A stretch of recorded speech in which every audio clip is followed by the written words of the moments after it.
Hello, good morning. तर मी श्वेता स्वागत करत आहे आपल्या आजच्या अजून एका नवीन ब्लॉगमध्ये. तर आज आहे गणपती बसवण्याचा दिवस, त्याचीच ही तयारी चाललेली आहे. तुम्ही बघू शकता इथे मम्मीने मस्त असे मोदक केलेत, भात बनवलेला आहे, पुरी बनवलेली आहे आणि भाजी. तर आता फक्त वाट बघत आहोत की गणपतीची प्राणप्रतिष्ठा कधी होते ती. तर आता इथे सगळेजण मस्त असे रेडी झालेले आहेत. ह्या आमच्या 2 पऱ्या आहेत ज्या की पैशांसोबत खेळत आहेत. त्यांना हे नवीन वाटत आहे खेळणं, त्यामुळे.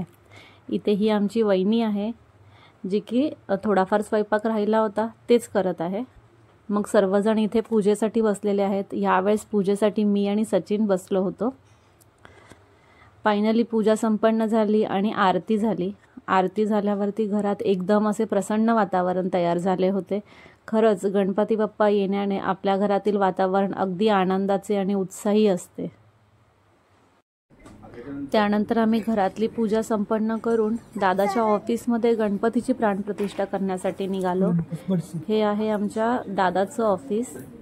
तिथेच आम्ही सर्वजण गेलो. ऑफिसचे काम संपवून आम्ही सर्वजण इस्कॉनसाठी निघालो. मग काय, इस्कॉनमध्ये कृष्ण बाप्पाचे दर्शन घेतले आणि तिथेच आमचा दिवस संपून गेला. So till then bye, take care.